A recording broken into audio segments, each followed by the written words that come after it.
Olá, eu sou Adriano Moneta e este é o programa Segurança Pública em Debate, uma realização do Sindicato dos Delegados de Polícia do Estado de São Paulo, da Associação dos Delegados de Polícia do Estado de São Paulo, do Sindicato dos Delegados de Polícia Federal do Estado de São Paulo e da Associação Nacional dos Delegados de Polícia Federal.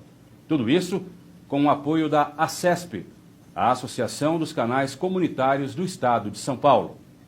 No programa de hoje, nós vamos conversar a respeito do trabalho parlamentar em favor da segurança pública. E para conversar sobre este assunto, o nosso convidado de hoje é o deputado estadual pelo PSL, Tenente Coimbra. Ao lado dele está a nossa anfitriã de hoje, a doutora Raquel Kobashi Galinatti, presidente do Sindipesp, para quem agora eu passo a palavra, doutora. Deputado Coimbra, muito obrigada por sua presença aqui no nosso programa. Em nome dos delegados de polícia do Estado de São Paulo e da Polícia Civil do Estado de São Paulo, nós agradecemos a sua postura sempre em prol do resgate da dignidade da segurança pública, não só da Polícia Judiciária, como da segurança pública do Estado de São Paulo.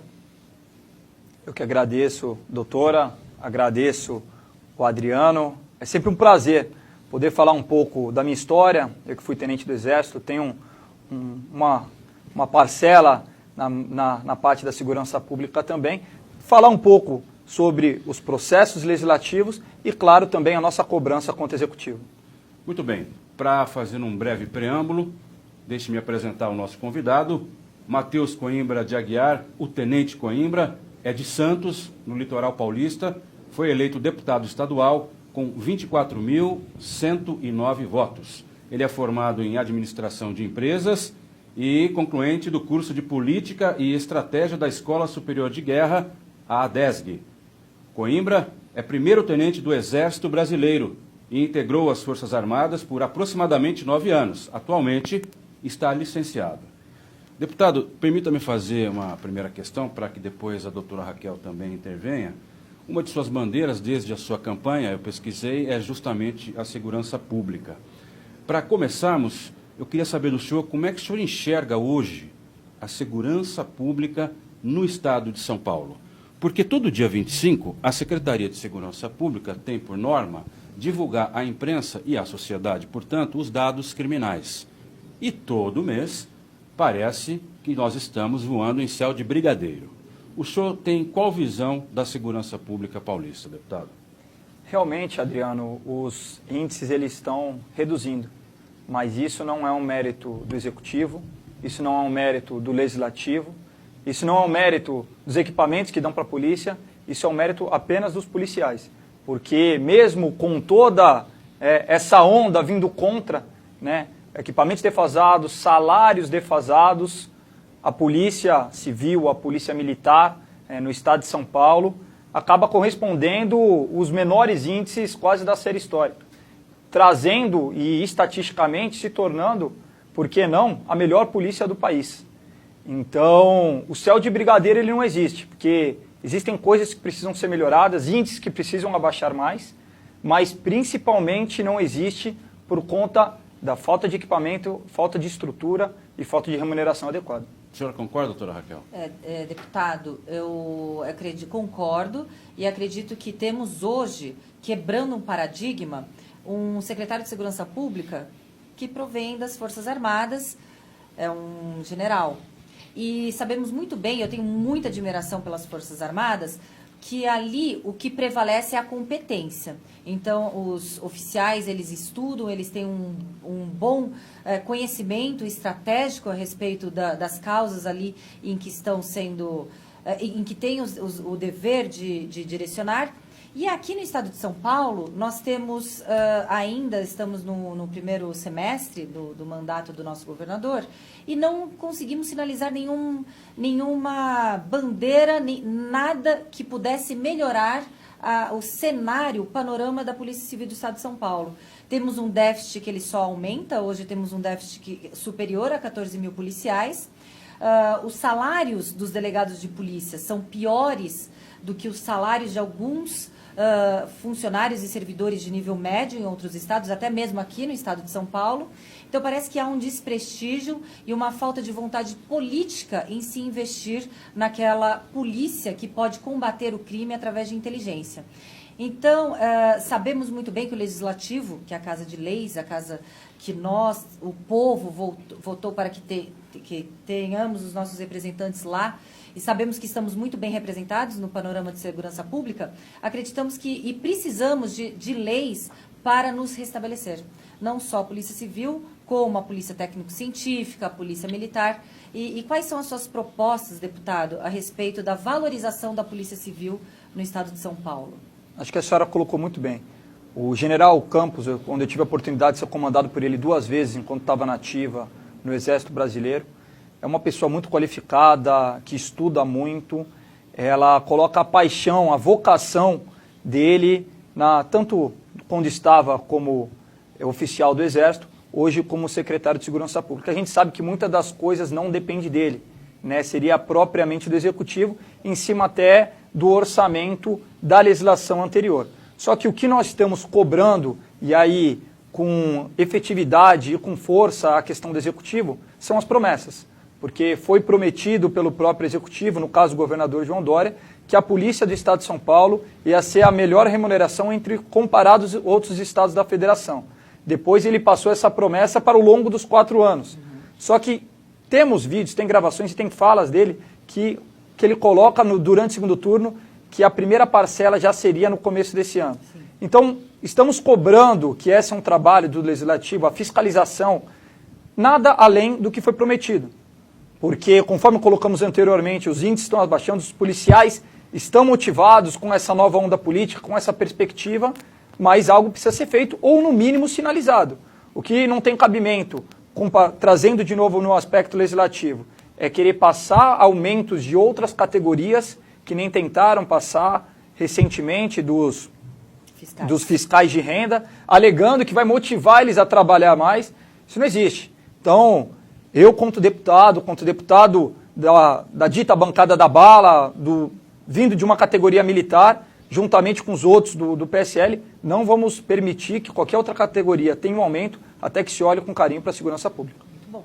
O senhor falou a respeito da fiscalização que o Legislativo tem que fazer sobre o Executivo. Aliás, é isso que toda a sociedade espera, essa fiscalização permanente.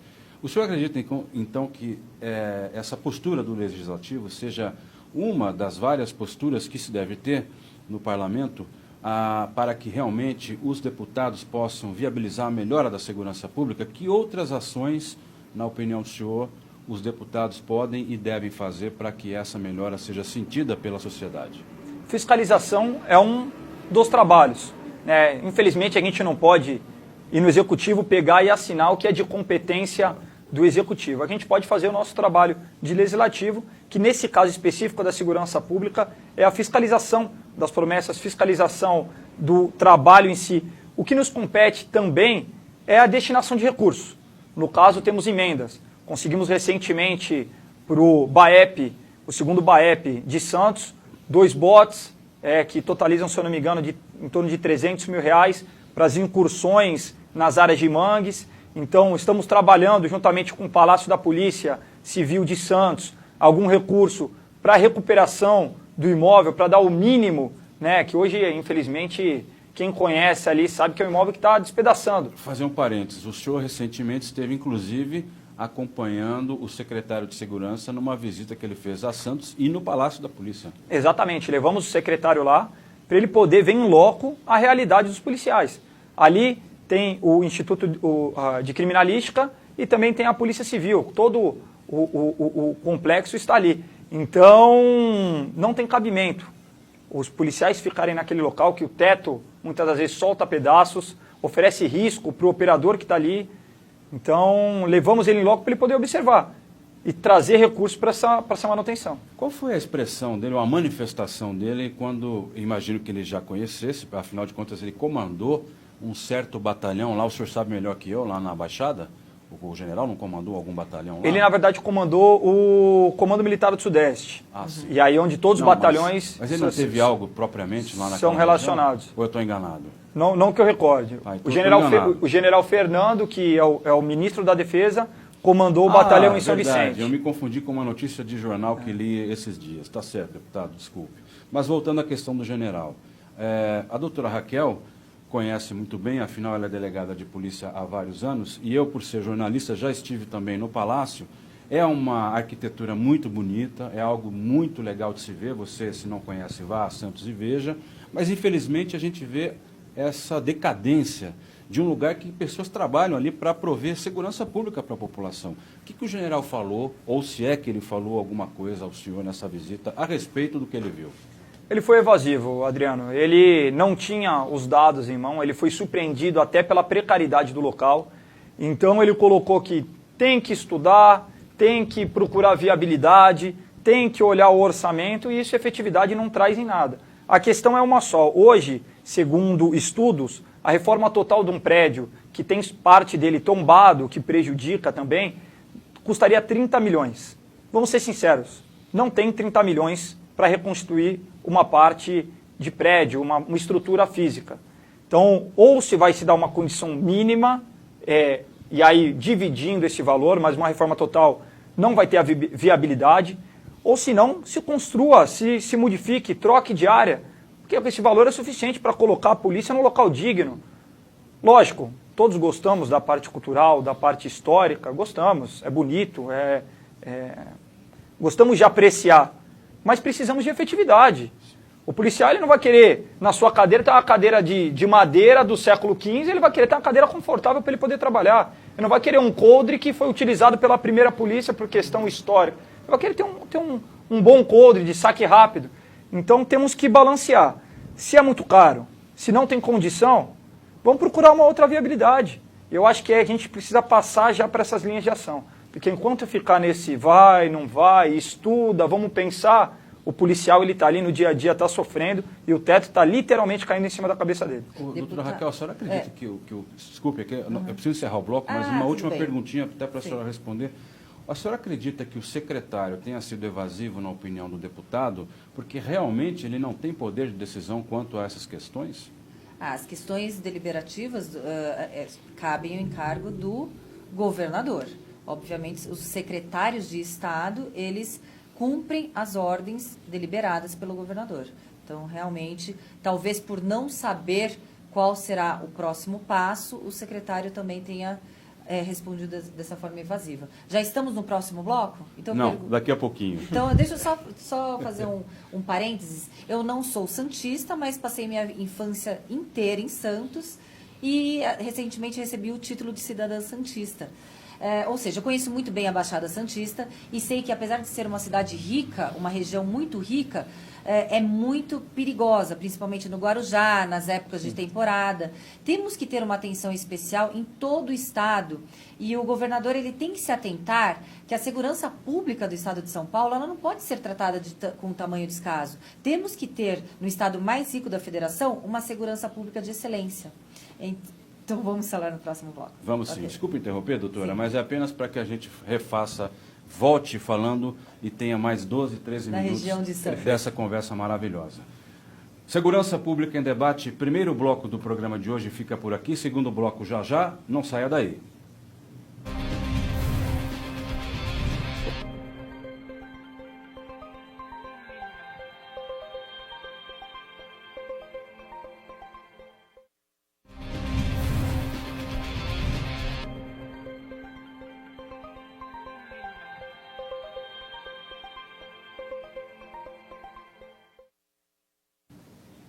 Segurança Pública em Debate, segundo bloco do programa de hoje, em que estamos falando sobre o trabalho parlamentar em favor da segurança pública. Eu vou reapresentar o nosso convidado de hoje, que é o deputado estadual pelo PSL, Tenente Coimbra.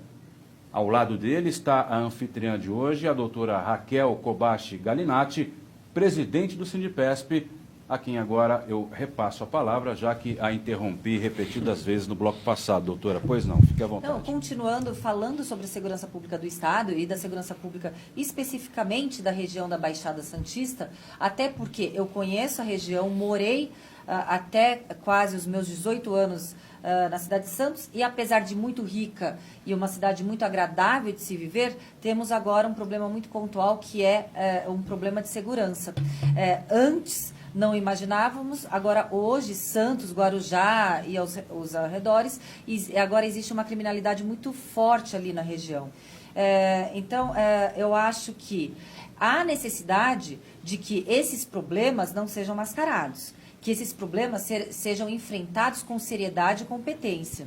E não adianta se abrir 1000 plantões, ou, por exemplo, que recentemente abriu-se lá na cidade de Santos, as delegacias da mulher 24 horas, se problemas pontuais mais emergentes, eles não são solucionados. Então, temos que, não só, eu sei que recentemente também o deputado, e uma nobre iniciativa, esteve recentemente lá na Câmara dos Vereadores, justamente para discutir sobre segurança pública ali da região da Baixada.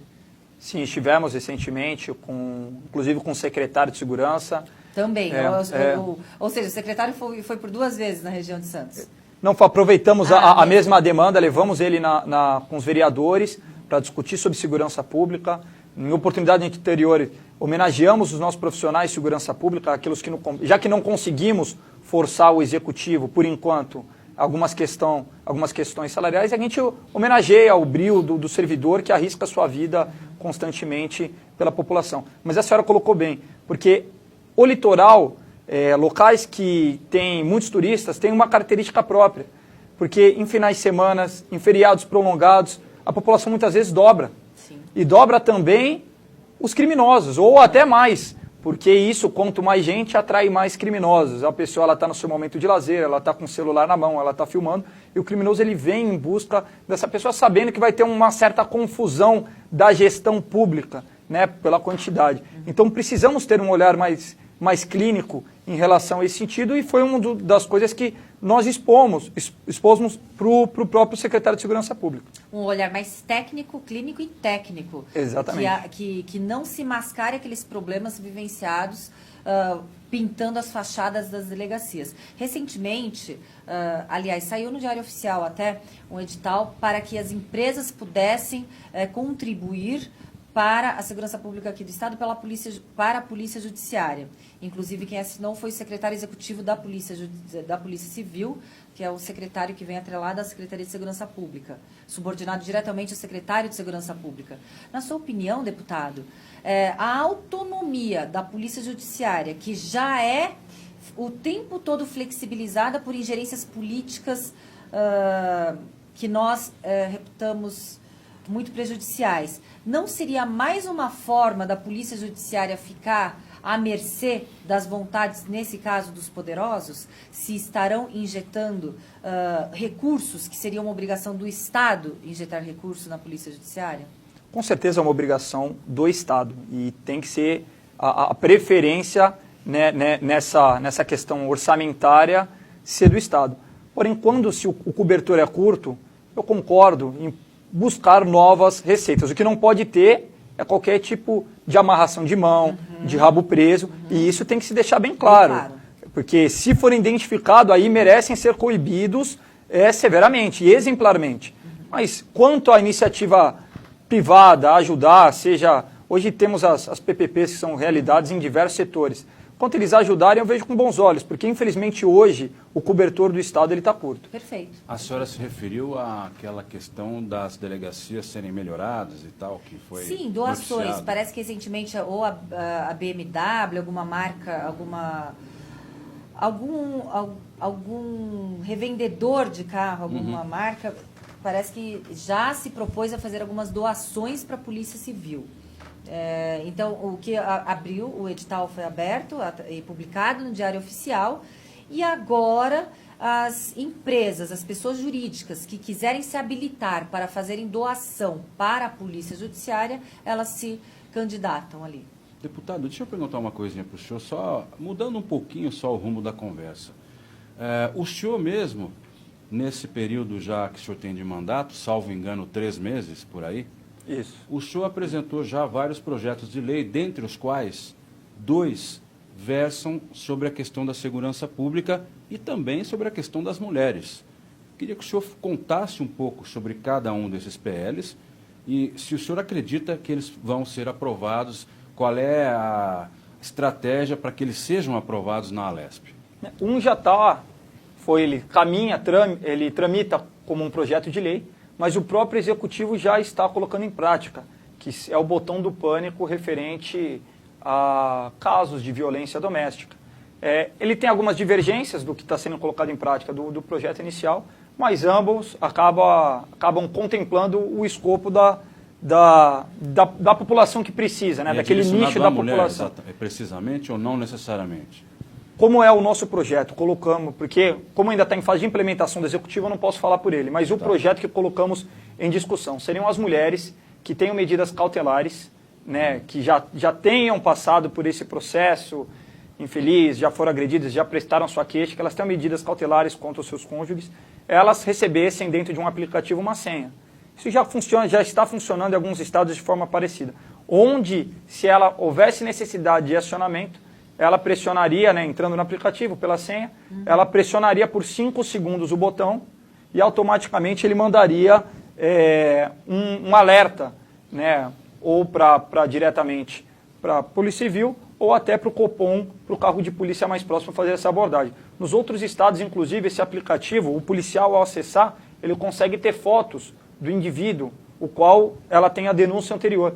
Então, quando ele chega em loco na cena do crime, ou na cena do suposto crime, ele consegue verificar e consegue saber quem são as pessoas que estão nele, conversando, abordando, e não tem o que infelizmente acontece hoje em dia, que ao abordar, ela fala, se arrepende, ou se não... Eu caí.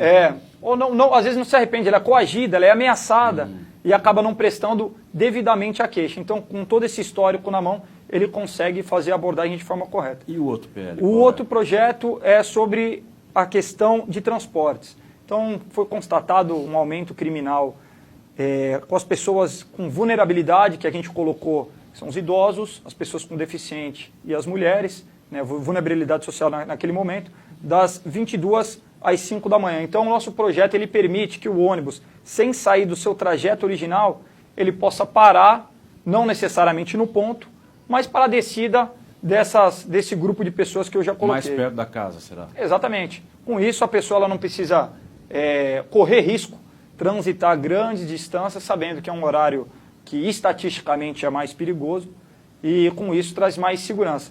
E foi feito alguns estudos mostrando que pela baixa quantidade de pessoas que pegam ônibus nesse horário, não traz qualquer tipo de ônus em relação a tempo. Então, o ônibus ele acaba conseguindo seguir o seu trajeto normal e sem prejuízo para ninguém, apenas benefício para esse grupo de pessoas. A senhora, como delegado, o que a senhora acha dessas ideias? Achei bárbaro. Tanto o botão do pânico, que algumas cidades aqui no estado de São Paulo, com a ajuda do próprio Poder Judiciário, o Ministério Público e a Polícia Civil já está em funcionamento, mas nesse sentido não haveria custo zero para o Estado, pois seriam através dos próprios aplicativos que a própria vítima poderia acionar, não teria um custo assim para o Estado. Exatamente, algumas cidades elas colocam um botãozinho. Sim. Só que um botãozinho a mulher ela pode esquecer, ela pode deixar, pode quebrar. O celular hoje... O preço talvez não seriam todas as vítimas que pudessem ter acesso. Exatamente, porque hoje o custo em algumas cidades são repassados. Sim. Com o aplicativo, hoje qualquer celular tem um suporte de aplicativo, seja Android, seja e a pessoa ela não sai sem o celular. É natural hoje, é cultural. Então, um aplicativo, e aí já temos base, temos estudo, onde a pessoa ela entre e já consiga, demora em torno de 10 segundos para ela entrar no aplicativo e acionar.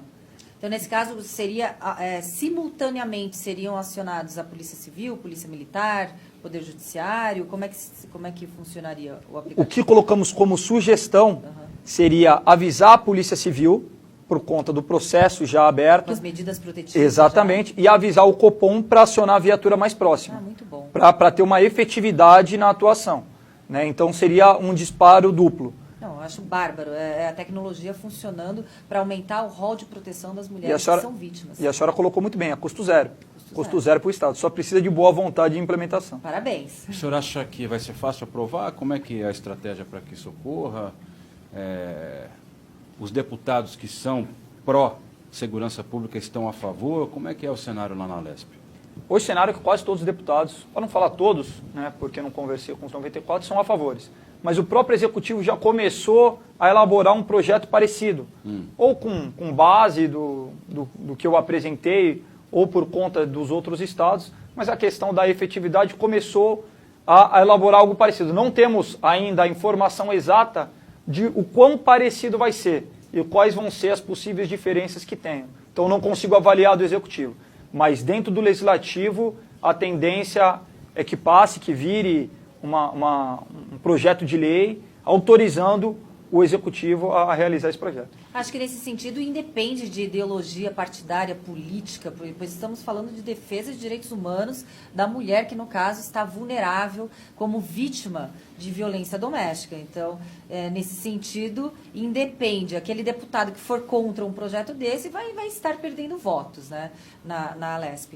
Agora, o que é muito importante também falarmos é que essas vítimas, elas atuem com responsabilidade. Recentemente vimos um caso, estamos presenciando um caso em que, sem ter embasamento muito real a respeito do ocorrido, alega um suposto crime praticado por um jogador de futebol muito famoso, mas sem provas nem dados concretos. Então, no mesmo sentido, o botão do pânico deve ser utilizado de forma muito responsável por aquela que é vítima, sob pena de desqualificar todas as outras vítimas de violência doméstica. Essa questão que a senhora levantou dá um programa inteirinho completo, de 1 hora, não de meia hora.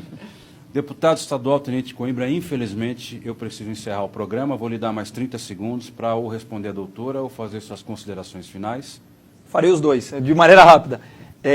Inclusive colocamos no projeto que a pessoa, no caso a mulher, que cometa uma falsa denúncia, ela seja excluída do aplicativo. Então, automaticamente, ela vai perder aquilo que ela tem como segurança própria. Perfeito. Agradeço a doutora, agradeço o Adriano pela oportunidade, me coloco à disposição mais vezes para estar conversando sobre aquilo que acontece da Assembleia, aquilo que acontece dentro da parte da segurança pública, e me coloco à disposição, dentro do meu mandato, dentro das minhas ações. Aquele que tiver alguma crítica, alguma sugestão, pode fazer ou diretamente na Alesp ou por meio das nossas redes sociais.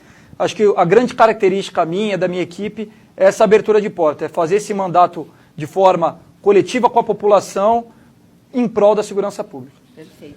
Muito obrigado novamente, deputado estadual Tenente Coimbra. Muito obrigado, doutora Raquel Kobashi Galinatti, presidente do Sindipesp. Este foi o programa Segurança Pública em Debate, em que conversamos a respeito do trabalho parlamentar em favor da segurança pública.